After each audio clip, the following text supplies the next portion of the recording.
जावेद अख्तर गाने तो अच्छे लिख रहे, लेकिन वो क्या कहते हैं, मैं उनको बहुत बड़ा मक्कार मानता हूं। मेरे सबसे बड़े भाई के क्लासमेट थे अलीगढ़ में, मैं उनको बचपन से देख रहा हूं। उनकी मक्कारी क्या है, वो कहते हैं कि ए हिंदुओं, तुम मुसलमान जैसे मत बनो, तुम मुसलमानों को अपना जैसा बनाओ। तो आप क्या कर रहे हैं? कुछ काम आप भी लेंगे कि नहीं लेंगे? आपकी जिम्मेदारी है कि नहीं है? आप अपनी बीवी को, वैसे ये कोई निजी टिप्पणी नहीं है क्योंकि सार्वजनिक टिप्पणी की है इसलिए मैं बोल रहा हूं, उनकी बीवी भारत के सिनेमा जगत की बहुत बड़ी हीरोइन रही। कोई ऐसा नहीं था कि उनकी मूवी देखने के लिए पाकिस्तान से मुसलमान टिकट लेके आते थे और हिंदू नहीं जाते थे। इसी देश के लोगों ने बड़ा बनाया उनको, कई अवार्ड मिले उनको, लोगों ने सर पे बिठाया। भारत के राष्ट्रपति का जो एक खास कोटा होता है कि दानिश्वर लोगों को, आर्टिस्ट लोगों को राज्यसभा में नॉमिनेट करते हैं, उसमें नॉमिनेट भी रही वो। बुढ़ापे तक उन्होंने इस देश के तमाम रिसोर्सेस का तमाम मान सम्मान पाया। अब लगा अब क्या बचा है, तो आखिर में उन्हें नाम याद आया कि मेरा नाम तो शबाना आजमी है। तो आप आइकॉन बनी और उसके बाद आपने एक बयान दिया कि मुंबई में मुसलमानों को कोई मकान नहीं देता है। तो ये कहां, सड़क पे रह रही थी? ये जो मक्कारी है सैयद हामिद अंसारी से लेकर के शबाना आजमी तक, और अब तो एक नया चलन चला है कि 2015 में कुछ लोगों को डर लगा कि भाई डर लगता है अब तो, अपनी बीवी से बेडरूम में कहते हैं सुबह ही निकल चलना है यहां से। हमने कहा शायद चले जाएंगे, हमें बता दो कहां जाना है, टिकट भी हम दे देंगे, लेकिन गए नहीं। डर लगा कर का मतलब नहीं था, आप इस देश के युवाओं के आइकॉन बने और उस आइकॉन करने के बाद आपने इस भारत की सभ्यता और भारत के संविधान और भारत के 90 करोड़ हिंदुओं के ऊपर दाग लगाने में 2 मिनट नहीं लगाए कि हमें डर लगता है क्योंकि हिंदू जो है आक्रामक हो गया है, हिंदू इंटॉलरेंट हो गया है। शर्म आनी चाहिए उन लोगों को जो अपने किसी पॉलिटिकल एजेंडे के तहत, अपने किसी आका को खुश करने के तहत उनको डर की बात कही और इस देश में आपने एक 90% मेजॉरिटी के ऊपर सवाल खड़ा किया। वो अभी डर खत्म नहीं हुआ था। 2018 में नसरुद्दीन शाह पैदा हो गए, अब उनको डर लग रहा है। तो मेरा नसरुद्दीन शाह अलीगढ़ यूनिवर्सिटी के पढ़े हुए हैं, उस परिवार को मैं जानता हूं, लेकिन मुझे जिन लोगों से डर लग रहा था उसको तो आपने बीवी बना रखा है अपने घर में, तो बीवी से डर लग रहा है क्या? लेकिन मैं अब इस नतीजे पे पहुंचा हूं कि इस समाज को कहना चाहिए कि नसरुद्दीन शाह और आमिर खां, जिस जिस को इस मुल्क में डर लग रहा है, तुम्हें अब डर लगना चाहिए।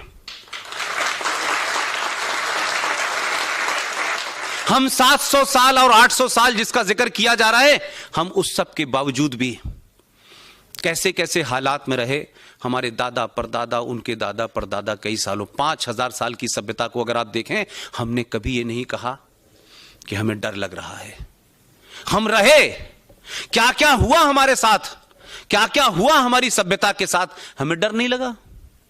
लेकिन इन्हीं मक्कार और मुनाफिक लोगों को सन 1947 में डर नहीं लगा जब 21 लाख लोग मर गए।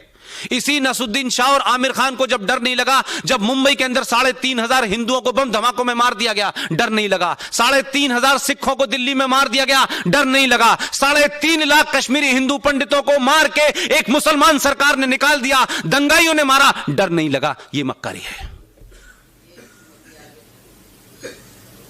ये नैरेटिव क्रिएट करने की कोशिश की जा रही है। जो ये नैरेटिव है, ये भी उसी आतंकवाद का हिस्सा है कि तुम ये करो, हम वो करेंगे।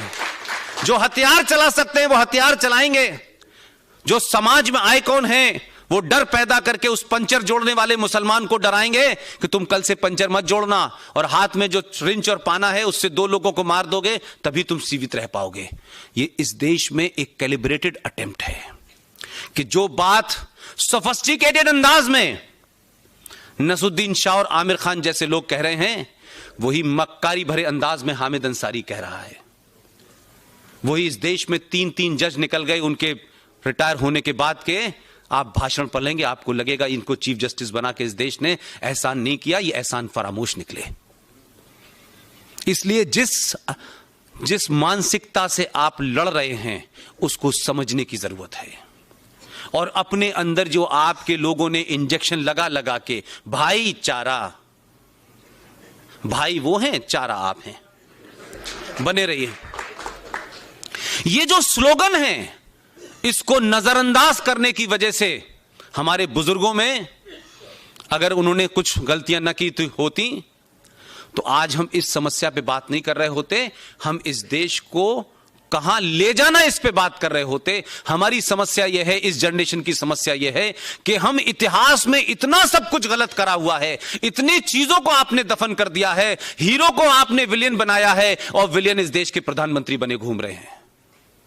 इसलिए संकट है। एक मोर्चा नहीं है आपके लिए।